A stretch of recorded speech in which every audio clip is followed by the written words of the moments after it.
નમસ્કાર વિદ્યાર્થી મિત્રો. આજે આપણે ધોરણ 11 અંગ્રેજી માધ્યમમાં ગુજરાતી વિષય અંતર્ગત એક નવા એકમની શરૂઆત કરવા જઈ રહ્યા છે. એકમ નંબર 8 દિલોજાન દોસ્ત પુસ્તક. આ એકમના લેખક મોહમ્મદ માંકડ છે. સૌપ્રથમ શરૂઆત એમના ટૂંકા પરિચયથી કરીએ. લોકપ્રિય નવલકથાકાર, વાર્તાકાર, નિબંધકાર, બાળ સાહિત્યકાર મોહમ્મદ વલીભાઈ માંકડનો જન્મ બોટાદ જિલ્લાના પાળિયાદ ગામમાં થયો હતો. તેઓએ BA સુધીનું શિક્ષણ લીધેલું. 10 વર્ષ બોટાદ હાઈસ્કૂલમાં શિક્ષક રહેલા. લેખકનો વ્યવસાય હતો.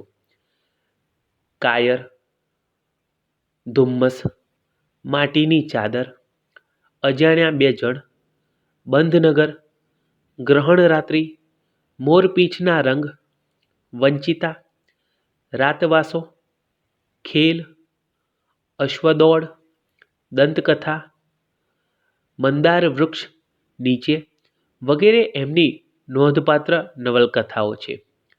ના, ઝાકળના મોતી, મનના મરોડ, વાત વાતમાં એમના નવલિકા સંગ્રહો છે. આ બધી નવલિકાઓ મોહમ્મદ માંકડની વાર્તા ભાગ 1-2માં ગ્રંથસ્થ થઈ છે. કેલિડોસ્કોપ ભાગ 1-4, સુખ એટલે આપણે માણસો ભાગ 1-2, ચાલતા રહો અને ઉજાસ વગેરે એમના નિબંધાત્મક લેખોના સંગ્રહ છે. સરળ બાની, અનુભવની સચ્ચાઈ, લાઘવયુક્ત રસાળ ભાષાશૈલી એમની વિશેષતા છે. તેઓ ગુજરાતી સાહિત્ય અકાદમીના પ્રથમ પ્રમુખ રહી ચૂક્યા છે.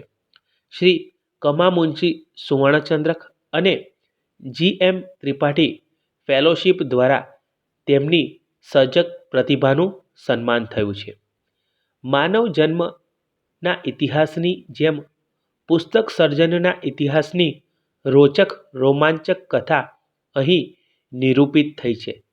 સિનેમા, રેડિયો, TV અને બહુવિધ સામાજિક માસ મીડિયાની વચ્ચે પણ પુસ્તક પોતાનું આગવું અદ્વિતીય સ્થાન આબાદ રીતે સાચવી રાખશે જ એવી અવિરત શ્રદ્ધા લેખકે પ્રગટ કરી છે. કેમ કે પુસ્તકો તો જ્ઞાનનો અદ્ભુત ખજાનો છે, જે નવા સંદર્ભો, નવું જ્ઞાન, સંતોષ, આનંદ અને નવી જીવન દ્રષ્ટિ અર્પે છે. વળી આ ખજાનો ઈચ્છીએ ત્યાંથી ત્યારે તેટલો પ્રાપ્ત કરી શકાય તેમ છે. જે મનુષ્યને રણમાં, ગુફામાં, જેલમાં, દરિયામાં, એકાંત અને એકલતામાં, ખુશી, વેદનામાં ટકી રહેવા, વિકસવાનું સામર્થ્ય બક્ષે છે. પુસ્તક એ કેવળ ભૌતિક સ્થૂળ વસ્તુ નથી. તેને પણ કલેવર, ધબકારા, વિચારો, લાગણીઓ, જ્ઞાન અને આત્મા છે, જે માનવ આત્માની આશા આકાંક્ષાઓને પોષી વિકસાવીને ચિરંજીવિતા, અસરકારકતા અર્પે છે. મોહમ્મદ માંકડ એ ગુજરાતી ભાષાના એક ઉત્તમ કોટીના સાહિત્યકાર છે.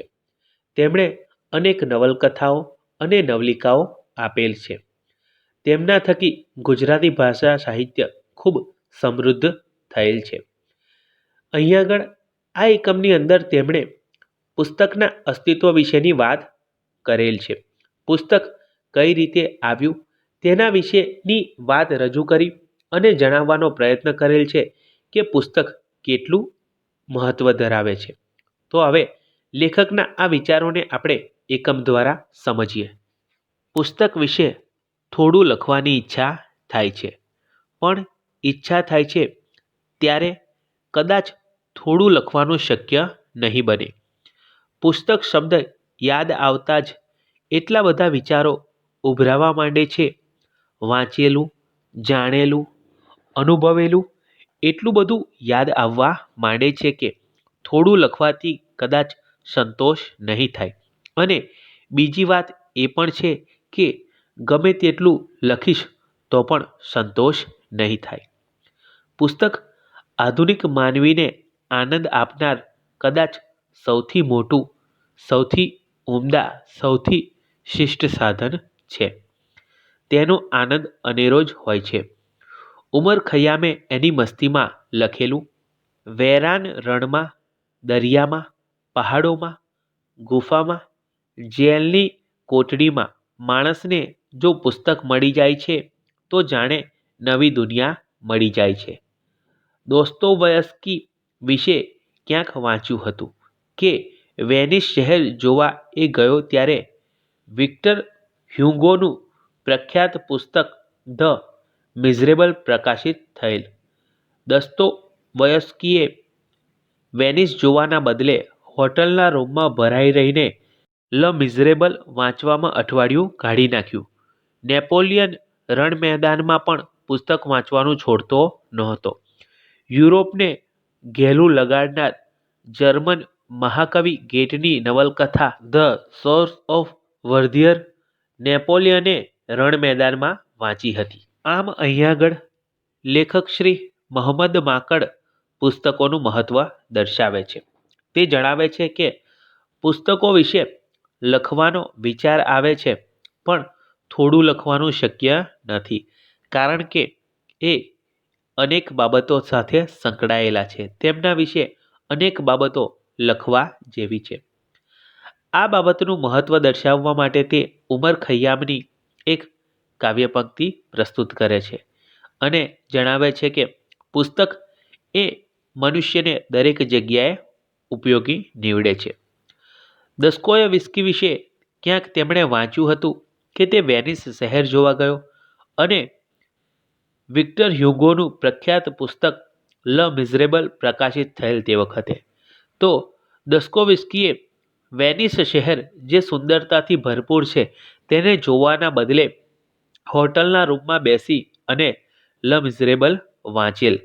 આ પુસ્તકોનું મહત્વ છે. નેપોલિયન પણ રણ મેદાનમાં પુસ્તકો વાંચતો હતો. આ વાતને પ્રસ્તુત કરી અને તે દર્શાવે છે કે પુસ્તકો કેટલા અગત્યના છે, પુસ્તકોનું મહત્વ કેટલું સવિશેષ છે. હવે આપણે આગળ પરિચય મેળવીએ. પુસ્તકોની પ્રશસ્તિ લખવા બેસીએ તો પાર ના આવે. માણસને તેની સાથે એવી મોહબ્બત છે કે પુસ્તક સાથે તે હસે છે, રડે છે, ઉદાસ થઈ જાય છે, આનંદ પામે છે. પુસ્તકની હાજરીમાં પોતાની જાત સાથે વાતો કરવા લાગે છે અને પોતાની જાતને ક્યારેક તો માત્ર પુસ્તક પાસે જ તે ખુલ્લી કરે છે. પુસ્તક આધુનિક માનવી માટે દિલોજાન દોસ્ત છે. આ અંગ્રેજી લોકગીત માણસના પુસ્તક સાથેના સંબંધની અને તેના ઉમળકાની વાત કરે છે. એક પ્રજા તરીકે આપણે ગુજરાતીઓ પુસ્તક સાથે પ્રેમ કરવાનું બહુ મોડું શરૂ કર્યું છે અને એટલે જ આપણી પાસે આપણા કહી શકાય તેવા સારા પુસ્તકો ગણ્યા ગાંઠ્યા છે. ગુજરાતીઓને વેપારમાં, પૈસામાં, હિસાબમાં રસ વિશેષ રહ્યો છે. ગુજરાતીઓ ચોપડી કરતાં ચોપડાને વિશેષ ચાહે છે. એટલું જ નહીં, તેનું ચોપડા પૂજન પણ બહુ અદબથી કરે. ચોપડી વસાવવામાં અને વાંચવામાં કશુંક દેવું પડે છે. ગુજરાતીઓને લેવામાં વિશેષ રસ પડે છે, એટલે જ ચોપડો તેમને વધુ પ્રિય રહ્યો છે. છતાં ગુજરાતીઓમાં પુસ્તકના પ્રેમીઓ નથી એવું નથી. જે છે તે કદાચ બહુ ઉગ્ર અને ઉત્કટ છે. લેખક જણાવે છે કે પુસ્તકની પ્રશસ્તિ એટલે કે જો પુસ્તકનું મહત્વ લખવા બેસીએ તો એનો પાર આવી શકે એમ નથી. માણસ સાથે પુસ્તકનો નાતો બહુ જૂનો છે. પુસ્તક માણસને હસાવે છે, રડાવે છે અને પુસ્તક સાથે મનુષ્ય પોતાનું મન ખોલીને વાત કરે છે. આથી આ આધુનિક સમયમાં પુસ્તક એ મનુષ્યનો દિલોજાન દોસ્ત છે. આ અંગ્રેજી લોકગીત જે ઉપર પ્રસ્તુત કરેલ છે તેમાં માણસ પુસ્તક સાથેના સંબંધની, તેના ઉમળકાની, તે પુસ્તક સાથે તેનો સંબંધ કેટલો મહત્વનો છે તેની વાત કરે છે. લેખક જણાવે છે કે આપણે ગુજરાતી છીએ, આથી ગુજરાતીઓ વેપારમાં વધારે પ્રસિદ્ધ છે, પણ પુસ્તક પ્રેમ આપણો ખૂબ ઓછો છે. આના કારણે આપણને ઘણા ઓછા પુસ્તકો સારામાંના પ્રાપ્ત થાય છે. ગુજરાતીઓને ચોપડામાં વિશેષ રસ છે, ચોપડીમાં નહીં. કારણ કે ચોપડી ખરીદવા માટે કંઈક આપવું પડે, એટલે કે પૈસા આપવા પડે છે. પણ ગુજરાતીઓને તો લેવામાં, એટલે કે ગુજરાતીઓને તો પૈસા કમાવામાં રસ છે, અને આથી જ તે ચોપડાઓનું પૂજન કરે છે, ચોપડીઓનું પૂજન કરતા નથી. આ ઉપરાંત તે જણાવે છે કે એનો મતલબ એ નથી કે ગુજરાતીઓમાં પુસ્તક પ્રત્યેના પ્રેમીઓ ખૂબ ઓછા છે. જેટલા છે તે કદાચ બહુ ઉગ્ર અને ઉત્કટ છે, એટલે કે જેટલા છે તે ખૂબ ઉત્તમ કોટીના છે, ખૂબ સારા છે. આ રીતે ગુજરાતીઓમાં પુસ્તકનું મહત્ત્વ ઓછું છે, અથવા ગુજરાતી પ્રજા પુસ્તકના મહત્ત્વને હજુ સ્વીકારતી નથી, કારણ કે આ વેપારી પ્રજા છે. તે વાતનો લેખક અહીં આગળ ઉલ્લેખ કરે છે. લેખક આગળ જણાવે છે કે કેનેડાના એક પ્રોફેસર માર્શલ મેકલુહાન કહે છે કે થોડા વર્ષ પછી માણસ તેની પુસ્તક વાંચનની ટેવ છોડી દેશે, કારણ કે સિનેમા, રેડિયો, ટેલિવિઝન જેવા માસ મીડિયા સાધનો તેને પુસ્તક કરતાં ઓછા સમયમાં વધારે આનંદ અને વધારે માહિતી આપી શકે છે. યુરોપ અને અમેરિકામાં બીજા પણ ઘણા માણસો આવું જ માને છે. ત્યારે વિચાર થાય છે કે પુસ્તક વિનાની દુનિયા કેવી હશે. માણસ શિકાર કરતો હતો, હોકાર પડકાર કરતો હતો, નાચતો હતો, બહાદુરીના નારાઓ લગાવતો હતો, ખેતી કરતો હતો, ગીતો ગાતો હતો, એકાંતમાં જઈને ધ્યાન ધરતો હતો, પોતાને મળેલું જ્ઞાન બીજાને આપવા માટે ઉત્સુક થઈ જતો હતો. ત્યારે તેની પાસે પુસ્તક નહોતું. પુસ્તક વિનાની એ દુનિયામાં થોડા નારાઓ હતા, થોડું સંગીત હતું, થોડા શ્લોક હતા, થોડા મંત્રો હતા, પણ એ બધાને પોતાના ખિસ્સામાં સંગ્રહી શકે તેવી કોઈ ચીજ નહોતી. માણસને અકળામણ હતી, પણ તેના રહસ્યને, તેના હૃદયની ઉર્મિઓને કાયમ માટે ધબકતા રાખીને સંગ્રહી શકે તેવી કોઈ વસ્તુ તેને હાથ લાગતી નહોતી. માણસની આવી સદીઓની અકળામણ, ઉત્કટતા, ઝંખનાના પરિણામ રૂપે પુસ્તકોનો જન્મ થયો છે. લેખક અહીં આગળ જણાવે છે કે કેનેડાના એક પ્રોફેસર માર્શલ મેકલુહાન જણાવે છે કે થોડા વર્ષો પછી કદાચ પુસ્તકોનું અસ્તિત્વ ગાયબ થઈ જશે, કારણ કે મનુષ્ય પુસ્તક વાંચવા તૈયાર નહીં હોય. સિનેમા, રેડિયો, ટેલિવિઝન જેવા માસ મીડિયાના સાધનો દ્વારા તેને ખૂબ ઓછા સમયમાં પુસ્તકો કરતાં પણ વધારે અને વધારે સારી રીતે, વધારે આનંદથી માહિતી પ્રાપ્ત થશે. આથી તે પુસ્તકોને ભૂલતો જશે. યુરોપના કેટલાય બીજા વિચારકો પણ આ જ વાતને માને છે. પણ વિચારો, પુસ્તક વગરની આ દુનિયા કેવી હશે? માણસ જ્યારે શિકાર કરતો હતો, જીતતો હતો, હારતો હતો, બહાદુરીના નારા લગાવતો હતો, ત્યારે પણ તેની પાસે કંઈક નહોતું. તેની પાસે જ્ઞાન હતું, સંગીત હતું, શ્લોકો હતા, મંત્રો હતા, પણ આ બધાને સંગ્રહી ક્યાં રાખવા? કારણ કે આ બધી જ વસ્તુઓ તે યાદ રાખતો હતો. તેને અકળામણ લાગતી હતી. તે પોતાના મનના ભાવોને કઈ રીતે જીવંત રાખી શકે? અને આ બાબતને સાકાર કરી પુસ્તકે. પુસ્તક દ્વારા મનુષ્યના મનના ભાવો અનેક વર્ષો કે સદીઓ સુધી અમર રહે છે, અને આ રૂપે પુસ્તકનો જન્મ થયો. લેખક આગળ જણાવે છે કે એ પુસ્તક નામની વસ્તુ જો ભવિષ્યમાં નહીં હોય તો ત્યારે માણસ પાસે કદાચ કેટલુંક નહીં હોય. પુસ્તક એક વિસ્મયકારક વસ્તુ છે. તેને ભૌતિક શરીર હોય છે અને તેને આત્મા પણ હોય છે. કલેવર, વિચારો, લાગણીઓ, ધબકારા, જ્ઞાન, માહિતી કંઈ કેટલુંય સંયોજિત થઈને તેમાંથી પુસ્તક બને છે. તેની સાથે તમે વાતો કરી શકો છો, હસી શકો છો, રડી શકો છો, સફર કરી શકો છો. દરિયા પાર, અવકાશમાં, ધરતીના ઊંડાણમાં ઈચ્છા પડે ત્યાં જઈ શકો છો. પુસ્તક એક જાદુઈ દીવો છે. ઉંદરના બચ્ચા 2 કે 3 અઠવાડિયામાં જન્મે છે. હાથીનું બચ્ચું 18 મહિને જન્મે છે. પુસ્તકને જન્મ લેતા સદીઓ લાગે છે અને એટલે જ એ કદાચ સદીઓ સુધી જીવશે. માણસ શબ્દો બોલતા શીખ્યો, પોતાના વિચારો વ્યક્ત કરતા શીખ્યો, પછી એ વિચારોને લાગણીઓને સંઘરી રાખવાની, બીજા સુધી પહોંચાડવાની ઈચ્છા તેને થવા લાગી. તેને ચિત્રલિપિ શરૂ કરી. મેસોપોટેમિયા, સિરિયા, ઈરાક અને તેની આજુબાજુના પ્રદેશમાં આજથી લગભગ 6,000 વર્ષ પહેલાં માણસે માટીની ઈંટો બનાવી. પ્લેટોમાં લખેલી એક ચિત્રરૂપ લિપિ મળી આવેલ છે, પરંતુ માણસની આકાંક્ષાઓને સંતોષી શકે તેવું એ માધ્યમ નહોતું. લેખક આગળ જણાવે છે કે એ પુસ્તક નામની વસ્તુ જો ભવિષ્યમાં નહીં હોય તો ત્યારે માણસ પાસે કદાચ કેટલુંક નહીં હોય. પુસ્તક એક વિસ્મયકારક વસ્તુ છે.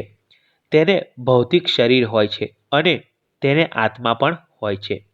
કલેવર, વિચારો, લાગણીઓ, ધબકારા, જ્ઞાન, માહિતી કંઈ કેટલુંય સંયોજિત થઈને તેમાંથી પુસ્તક બને છે.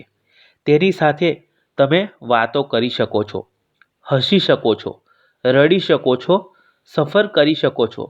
દરિયા પાર, અવકાશમાં, ધરતીના ઊંડાણમાં ઈચ્છા પડે ત્યાં જઈ શકો છો. પુસ્તક એક જાદુઈ દીવો છે. ઉંદરના બચ્ચા 2 કે 3 અઠવાડિયામાં જન્મે છે. હાથીનું બચ્ચું 18 મહિને જન્મે છે. પુસ્તકને જન્મ લેતા સદીઓ લાગે છે અને એટલે જ એ કદાચ સદીઓ સુધી જીવશે. માણસ શબ્દો બોલતા શીખ્યો, પોતાના વિચારો વ્યક્ત કરતા શીખ્યો, પછી એ વિચારોને લાગણીઓને સંઘરી રાખવાની, બીજા સુધી પહોંચાડવાની ઈચ્છા તેને થવા લાગી. તેને ચિત્રલિપિ શરૂ કરી. મેસોપોટેમિયા, સિરિયા, ઈરાક અને તેની આજુબાજુના પ્રદેશમાં આજથી લગભગ 6,000 વર્ષ પહેલાં માણસે માટીની ઈંટો બનાવી. પ્લેટોમાં લખેલી એક ચિત્રરૂપ લિપિ મળી આવેલ છે, પરંતુ માણસની આકાંક્ષાઓને સંતોષી શકે તેવું એ માધ્યમ નહોતું. લેખક આગળ જણાવે છે કે જો એ પુસ્તક નામની વસ્તુ ભવિષ્યમાં નહીં હોય તો મનુષ્ય પાસે ઘણું બધું નહીં હોય, કારણ કે પુસ્તક એક વિસ્મયકારક વસ્તુ છે. તેને ભૌતિક શરીર છે, તેને આત્મા છે, તેને કલેવર એટલે કે દેહ છે, તેને પોતાના વિચારો છે, લાગણીઓ છે, ધબકારા છે, જ્ઞાન છે, માહિતી છે. કંઈ કેટલુંય બધું જોડાઈ અને પુસ્તક બનેલ છે. આમ પુસ્તક એ પુસ્તક નથી, જાણે જીવતું જાગતું એક વ્યક્તિત્વ છે, કારણ કે એનાથી ઘણું બધું પ્રાપ્ત થાય છે. પુસ્તક સાથે તમે વાતો કરી શકો છો, તમે હસી શકો, એની સાથે રડી શકો, એની સાથે અનેક દૂરના સ્થળોની મુસાફરી કરી શકો. આમ પુસ્તક તમને અજાણી અવનવી દુનિયામાં લઈ જાય છે અને તેના થકી કંઈ કેટલુંય પ્રાપ્ત થાય છે. લેખક ઉદાહરણ આપે છે કે ઉંદરના બચ્ચાને જન્મતા 2-3 અઠવાડિયા લાગે. હાથીનું બચ્ચું 18 મહિને જન્મે, જ્યારે પુસ્તકને જન્મ લેતા તો સદીઓ લાગી છે. આમ જેનો જન્મ લેતા જેટલો સમય તેટલું જ લાંબા સમય સુધી તે ટકે છે. આમ પુસ્તક સદીઓ બાદ અસ્તિત્વમાં આવેલ છે. આમ પુસ્તકનું આયુષ્ય પણ સદીઓનું છે. લેખક આગળ જણાવે છે કે માણસ બોલતા શીખ્યો, પોતાના વિચારો વ્યક્ત કરતા શીખ્યો, પછી એ વિચારોને લાગણી રૂપે સંઘરવાની એને જરૂરિયાત આવી અને આથી તેણે ચિત્રલિપિની શરૂઆત કરી. મેસોપોટેમિયા, સિરિયા, ઈરાક આજુબાજુના પ્રદેશોમાં લગભગ 6,000 વર્ષ જૂના માણસે માટીની ઈંટો બનાવેલા અવશેષો જોવા મળે છે, જેની ઉપર ચિત્રરૂપે કંઈક લખવામાં આવેલ હતું, પણ આ માધ્યમ એવું હતું કે તેનાથી સંતોષ પ્રાપ્ત થઈ શકે નહીં. ત્યારબાદ લેખક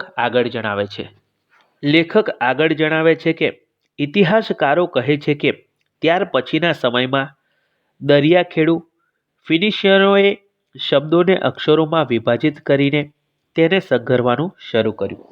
આ બહુ મોટો ફેરફાર હતો. ફિનિશિયન બંદર બાઇબ્લોસમાં એક શિલાલેખમાં આ પ્રકારનું મૂળાક્ષરોવાળું લખાણ હજી પણ જોવા મળે છે. પછી ગ્રીક લોકોએ એ મૂળાક્ષરોને અપનાવી લીધા. કહે છે કે ફિનિશિયનો પાસે વ્યંજનો જ હતા, ચ, ખ, પ, લ, બ જેવા. તેમાં ગ્રીક લોકોએ સ્વરો ઉમેર્યા અને અર્થ વધુ સ્પષ્ટ થયો. ચોખા, પાલી, બે, અલબત્તા, કાના માતરની આ રીત તો ઘણી મોડી અમલમાં આવી અને તે જ સર્વોત્તમ છે. ભાષાનો વિકાસ બહુ ઝડપથી થઈ રહ્યો હતો. ત્યારે દુનિયાના જુદા જુદા ભાગોમાં વસતી એ વખતની સંસ્કારી મનુષ્યજાતિ પોતાની વિકસિત ભાષાને લખાણમાં મૂકવા માટે અખતરાઓ કરી રહી હતી. માટીની ટેલ્સ, શિલાલેખો, ભીંતચિત્રો, ઝાડની છાલ, મીણ શોધખોળ ચાલુ હતી. લગભગ 4,500 વર્ષ પહેલા મિસ્રવાસીઓએ, ઇજિપ્તના રહેવાસીઓએ એક નવી વસ્તુ શોધીને લેખનની બાબતમાં ક્રાંતિકારી ફેરફાર કર્યો. નાઇલના ફળદ્રુપ પ્રદેશમાં થતા પેપિરસ નામના છોડમાંથી તેમણે લખી શકાય તેવો ચપટો પદાર્થ બનાવ્યો. કાગળ માટે વપરાતો પેપર શબ્દ એ પેપિરસ ઉપરથી આવ્યો હોવાનું કહેવાય છે.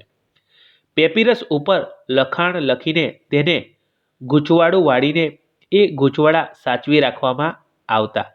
આપણા જૂના ટીપણા અને જૂના દસ્તાવેજો એના અવશેષો છે. લેખક કહે છે કે ઇતિહાસકારો એવું માને છે કે ત્યાર પછીના સમયમાં દરિયાખેડુ ફિનિશિયનોએ શબ્દોને લખવાનું અને એ શબ્દોને અલગ અલગ મૂળાક્ષર રૂપે વિભાજિત કરવાનું શરૂ કર્યું. ફિનિશિયન બંદર બાઇબ્લોસમાં એક શિલાલેખ પણ છે જ્યાં આગળ આ મૂળાક્ષરો લખેલા જોવા મળે છે. ત્યાર પછી ગ્રીક લોકોએ એ મૂળાક્ષરોને અપનાવી લીધા.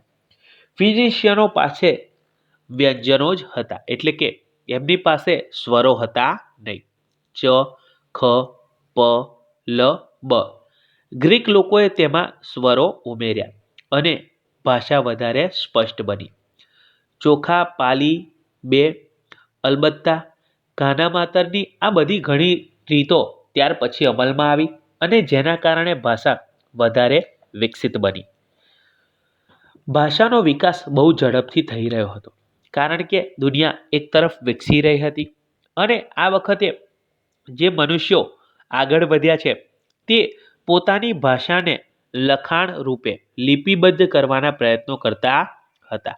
આ માટે માટીની ટેબ્લેટ્સ, શિલાલેખ, ભીંતપત્રો, ઝાડની છાલ, મીણ વગેરેને ભેગા કરી તેના આધારે કંઈક અલગ કરવાની, એમાંથી કંઈક અલગ બનાવવાની શરૂઆત થવા લાગી હતી. લગભગ 4,500 વર્ષ પહેલા મિસ્રવાસીઓએ, એટલે કે ઇજિપ્તના રહેવાસીઓએ એક નવી શોધ કરી. તે શોધે એક ક્રાંતિકારી ફેરફાર લાવી દીધો. નાઇલ નદીના ફળદ્રુપ પ્રદેશમાં પેપિરસ નામના છોડવામાંથી તેમણે લખી શકાય તેવો એક ચપટો પદાર્થ બનાવ્યો. કાગળ માટે આ પદાર્થનો ઉપયોગ થવા લાગ્યો અને આથી જ આને પેપિરસના સ્થાને પાછળથી શબ્દ આવ્યો પેપર. પેપિરસ ઉપર લખાણ લખી તેને ગોળ વાળી અને સાચવી શકાતો હતો. તે જ વસ્તુ આપણા જૂના ટીપણા અને જૂના દસ્તાવેજોમાં પણ જોવા મળે છે. આ રીતે કાગળની શરૂઆત થઈ એમ માનવામાં આવે છે. આ ગૂંચડાના એક છેડે ગોળ લાકડી રહેતી અને તેને ધીમે ધીમે ઉખેડીને વાંચવામાં આવતું. એમાં ઘણી કડાકૂટ હતી, છતાં વર્ષો સુધી આ પદ્ધતિ અમલમાં રહી.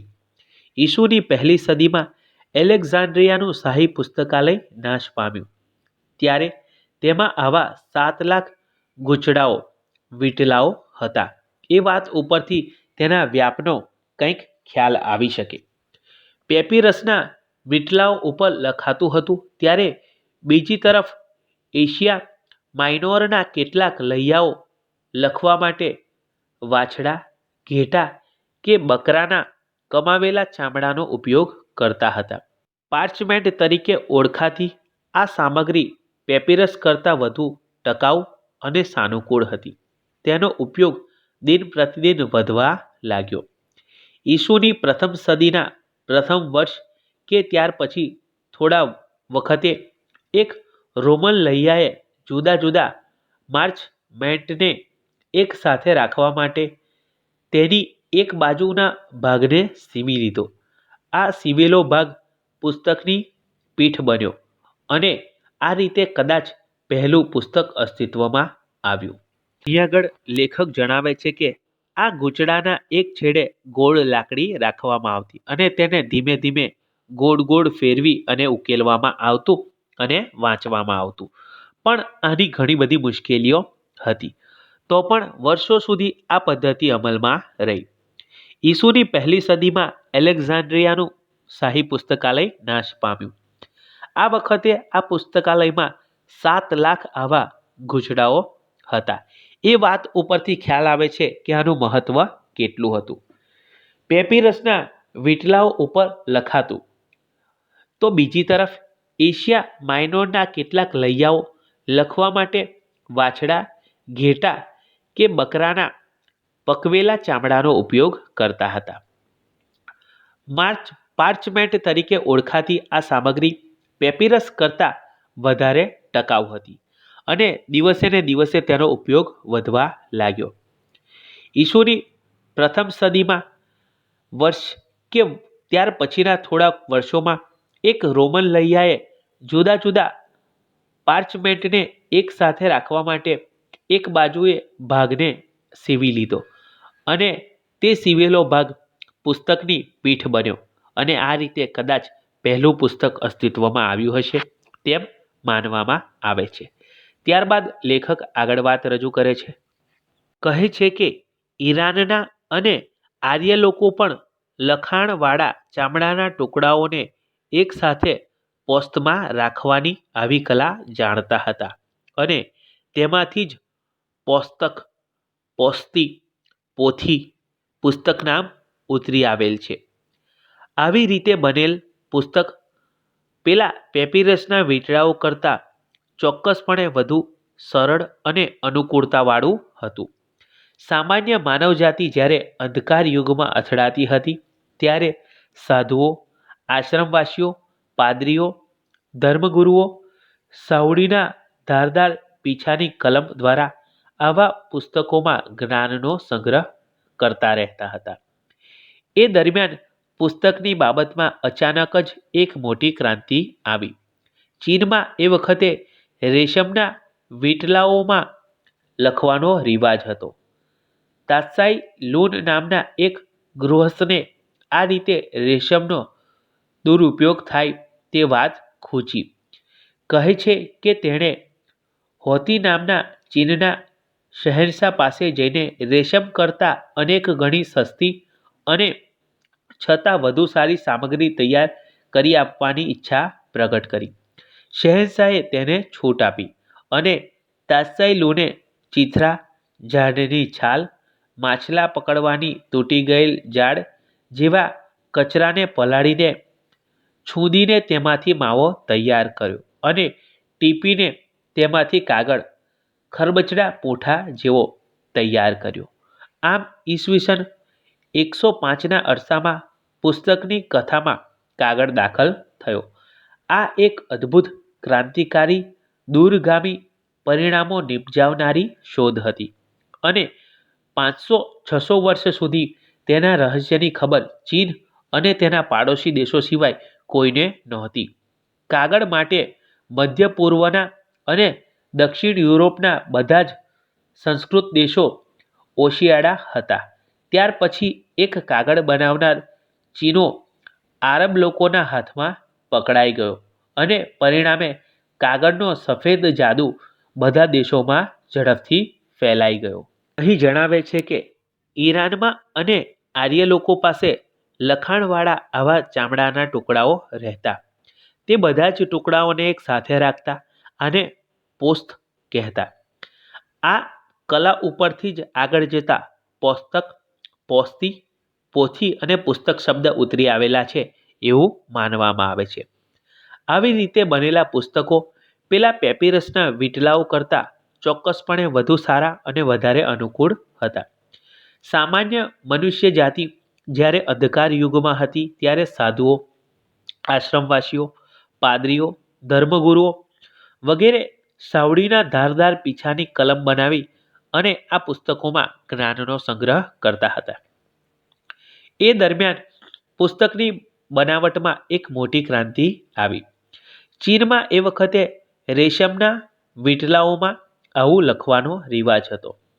તાત્સાઈ લૂન નામના એક ગૃહસ્થને લાગ્યું કે આ રેશમનો ઉપયોગ આ રીતે થાય તે તો ખોટું છે.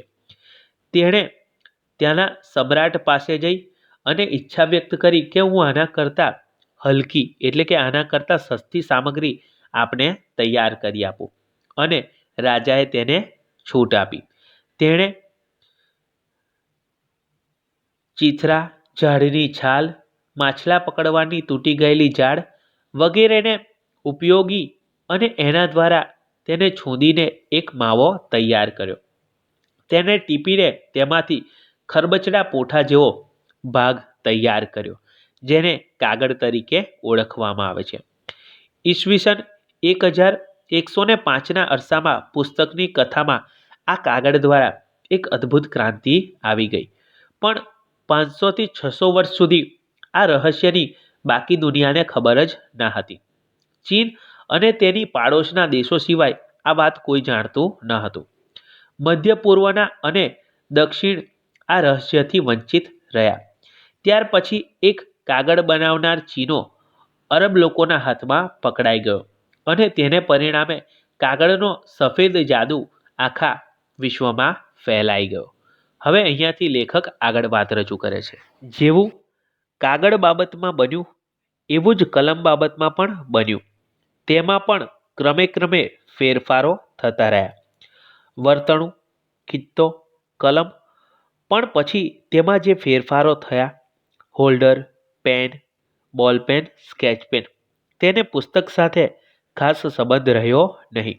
કારણ કે પુસ્તક એક તબક્કે હસ્તલિખિત મટીને છાપેલું બની ગયું. આવા છાપેલા પુસ્તક માટે પ્રિન્ટિંગ પ્રેસની શોધ કરવાનું માન જ્હોન ગુટેનબર્ગ નામના એક જર્મનના ફાળે જાય છે. ગુટનબર્ગે શોધેલ ટાઈપ અને પ્રેસ આજના જેવા નહોતા, છતાં તેની તે શોધથી પુસ્તક સારા લૈયાઓના હાથમાંથી સીધું યંત્ર ઉપર ચાલ્યું ગયું. કહે છે કે બાઇબલની 190 નકલ છાપતા ગુટેનબર્ગને 3 વર્ષ લાગતા હતા. પણ છતાં તેની અસર એટલી જબરી હતી કે તેની શોધના પરિણામે પુસ્તકોની કિંમતમાં એકાએક 80% ઘટાડો થઈ ગયો હતો. પછીના 50 વર્ષમાં તો યુરોપના લગભગ બધા જ દેશોમાં પ્રિન્ટિંગ પ્રેસ ધમધોકાર ચાલવા લાગ્યા હતા. આંકડાઓની રીતે વિચાર કરીએ તો 16મી સદીમાં લગભગ 5.25 લાખ પુસ્તકો છપાઈને તૈયાર થતા હતા. 17મી સદીમાં એ આંકડો વધીને 12.5 લાખે પહોંચ્યો. 18મી સદીમાં 20 લાખ, 19મી સદીમાં 80 લાખ અને 20મી સદીમાં એટલે કે આજે દર વર્ષે લગભગ 5 લાખ પુસ્તકો પ્રેસમાંથી છપાઈને બહાર આવે છે. લેખક જણાવે છે કે કાગળની બાબતમાં જેવું બન્યું તેવું જ કલમ સાથે પણ બન્યું છે. કલમના સ્વરૂપોમાં પણ ફેરફાર આવ્યા. પેન, હોલ્ડર, બોલપેન વગેરે સ્વરૂપો બદલાયા. પણ એક સમય એવો આવ્યો કે હવે પેનને પુસ્તક સાથે કોઈ સંબંધ રહ્યો નથી, કારણ કે પુસ્તકો હવે પ્રિન્ટિંગ પ્રેસમાં છપાવા લાગ્યા. જર્મન શોધખોળ કરતા જ્હોન ગુટનબર્ગ દ્વારા ટાઈપ અને પ્રેસની શોધ થઈ. આનાથી એક અલગ જ પરિણામ પ્રાપ્ત થયું. પુસ્તકો સારા લૈયાઓના હાથમાંથી સીધા યંત્ર ઉપર એટલે કે મશીન ઉપર ચાલ્યા ગયા. પણ તે વખતે પણ કહેવાય છે કે બાઇબલની 190 નકલ છાપતા ગુટેનબર્ગને 3 વર્ષ લાગતા હતા. તો પણ આ અસર એટલી જબરજસ્ત હતી કે આ શોધના પરિણામે પુસ્તકોની કિંમતમાં એકાએક 80% ઘટાડો થઈ ગયો હતો. પછીના 50 વર્ષમાં તો યુરોપના લગભગ બધા જ દેશોમાં પ્રિન્ટિંગ પ્રેસ ધમધોકાર ચાલવા લાગી હતી. આંકડાઓની રીતે વિચારીએ તો પુસ્તકોમાં અનેક ગણો વધારો થયો હતો. 16મી સદીમાં લગભગ 5.25 લાખ પુસ્તકો છપાતા હતા. 17મી સદીમાં એ આંકડો વધીને 12.5 લાખે પહોંચ્યો. 18મી સદીમાં 20 લાખે, 19મી સદીમાં 80 લાખ અને 21મી સદીમાં એટલે કે આજે દર વર્ષે લગભગ 5 લાખ પુસ્તકો પ્રેસમાંથી છપાઈને બહાર આવે છે. આમ આ આંકડામાં અનેક ગણો વધારો થયેલો જોવા મળે છે. આપણે જોઈ શકીએ છીએ કે પુસ્તકોનું મહત્ત્વ વધતું ગયું છે. પુસ્તકોની છપામણી સરળ બનતા પુસ્તકોનો વ્યાપ વિશેષ વધ્યો છે. આમ લેખક આ રીતે પુસ્તકોનું મહત્ત્વ દર્શાવે છે. હવે ત્યારબાદ તે આગળ વાત રજૂ કરે છે. ગામે ગામ અને ઘરે ઘરમાં ફેલાઈ ગયેલ મનુષ્યનો આ મિત્ર શું ખરેખર અમુક વર્ષો પછી નાશ પામશે? શિકાર જતા તીરોનું અસ્તિત્વ ના રહ્યું. ટ્રેક્ટર આવતા કોદાળી કે હળનું મહત્ત્વ ઘટી ગયું. એમ ભવિષ્યની ઝડપી દુનિયામાં રેડિયો, ટેલિવિઝન અને એથી પણ નવા કોક ઇલેક્ટ્રોનિક સાધનો સામે પુસ્તક હારી જશે. માણસને જ્ઞાન વિજ્ઞાન માટે, આનંદ અને આરામ માટે પુસ્તકની જરૂર નહીં રહે. ભવિષ્યની દુનિયા કેવી હશે તે આપણે જાણતા નથી, પણ અત્યારના સિનેમા, રેડિયો, ટીવી કે અન્ય ઇલેક્ટ્રોનિક સાધનો સામે પુસ્તક હારી જાય અને લુપ્ત થઈ જાય એમ લાગતું નથી. રેડિયો, સિનેમા કે એવી બીજી વસ્તુઓ તમને આનંદ આપી શકે છે, માહિતી આપી શકે, પણ પુસ્તકનો આનંદ, પુસ્તકમાંથી મળતું જ્ઞાન એક અનોખી પોતાની જ વિશિષ્ટતા ધરાવે છે. પુસ્તકના વાંચી લીધેલા પાના ફેરવીને માણસ તે ફરી વાંચી શકે છે અને તેનો આનંદ માણી શકે છે. વાંચનમાંથી પોતાને મનગમતા ચિત્રો તે ઊભા કરી શકે છે. એક પ્રસંગ કે માહિતી વાંચીને પોતાના જીવનમાં બનેલ કોઈક એવા કે એનાથી તદ્દન ભિન્ન એવા પ્રસંગની સ્મૃતિ માણી શકે છે. આવું આજના બીજા કોઈ સાધનમાં શક્ય નથી. પુસ્તકનો વાચક ઈચ્છા પડે ત્યાંથી પુસ્તક વાંચી શકે છે અને વાંચવાનું બંધ કરી શકે છે. એક જ પુસ્તકમાંથી ભિન્ન ભિન્ન સ્તરના વાચકો ભિન્ન ભિન્ન પ્રકારનો આનંદ અનુભવી શકે છે. એ જ રીતે એક માણસ તેની જુદી જુદી મનસ્થિતિમાં એક જ પુસ્તકમાંથી જુદા જુદા પ્રકારનો આનંદ કે જ્ઞાન મેળવી શકે છે. કેટલાક પુસ્તકો એવી ખાણો જેવા હોય છે જેમાંથી દરેક વાંચન વખતે નવા અર્થો, નવા સંદર્ભો, નવું જ્ઞાન, નવો આનંદ, નવો સંતોષ મળે છે. આવી સદાબહાર ચીજ અત્યારે તો બીજી કોઈ શોધાઈ નથી અને ભવિષ્યમાં પણ વર્ષો સુધી કદાચ શોધાશે નહીં. આનંદ અને જ્ઞાનના બીજા માધ્યમો વપરાશ માટે થતી જથ્થાબંધ ચીજો જેવા છે. પુસ્તક જ માત્ર એકાંકી માનવીનો સાચો સાથીદાર છે અને હજી કદાચ સદીઓ સુધી રહેશે. વિદ્વાન યોશિદા કેનાકે સાચું કહ્યું છે, દીવાની પાસે એકલા બેઠા હોઈએ અને સાથે પુસ્તક હોય એના જેવો આનંદ દુનિયામાં એકે નથી. અહીંયા આગળ જણાવે છે કે ગામે ગામ, ઘરે ઘરમાં પુસ્તકો ફેલાયેલ છે. પુસ્તક જ જેવો મનુષ્યનો બીજો કોઈ મિત્ર નથી. સાથે કહે છે કે શિકાર જતા રહેતા તીરોનું મહત્વ ઘટી ગયું છે. ટ્રેક્ટર આવતા કોદાળી કે હળનું મહત્વ ઘટી ગયું છે. એમ આ ભવિષ્યની દુનિયામાં કદાચ પુસ્તક હારી તો નહીં જાય ને, પુસ્તકનું અસ્તિત્વ નામશેષ તો નહીં થઈ જાય ને. ભવિષ્યની દુનિયા કેવી હશે તે આપણે જાણતા નથી. અત્યારના સિનેમા, રેડિયો, ટીવી જેવા મનોરંજનના સાધનો છે તો પણ પુસ્તક હારી જાય એમ લાગતું નથી. પુસ્તકનો આનંદ અનેરો હોય છે. વ્યક્તિ એકલી હોય ત્યારે પણ પુસ્તક વાંચી શકે છે. પુસ્તકમાંથી આપણને અનેક જ્ઞાન પ્રાપ્ત થાય છે. એક જ પુસ્તકમાંથી વાંચનાર અલગ અલગ વ્યક્તિઓ અલગ અલગ જ્ઞાન મેળવે છે.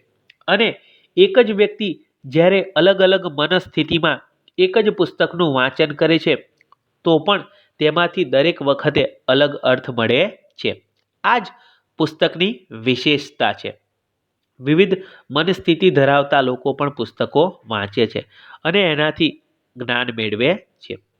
પુસ્તક જેવી સદાબહાર ચીજ બીજી કોઈ શોધાઈ નથી અને કદાચ ભવિષ્યમાં પણ વર્ષો સુધી શોધાશે નહીં. આથી તેના લુપ્ત થઈ જવાનો કોઈ પ્રશ્ન જ રહેતો નથી. હજી કદાચ સદીઓ સુધી મનુષ્યનો સાથ આપનાર આ પુસ્તકો જ હશે. વિદ્વાન યોશિદા કેનાકે જે વાક્ય કહેલું તે લેખકને યાદ આવે છે કે દીવાની પાસે એકલા બેઠા હોઈએ અને સાથે પુસ્તક હોય તો તેના જેવો આનંદ બીજો કોઈ નથી. આ બાબત પુસ્તકના મહત્વને દર્શાવે છે.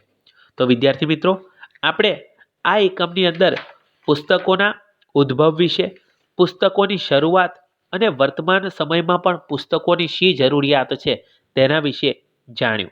અહીંયા આગળ આપણો આ એકમ દિલો જાન દોસ્ત પુસ્તક પૂર્ણ થાય છે. આભાર.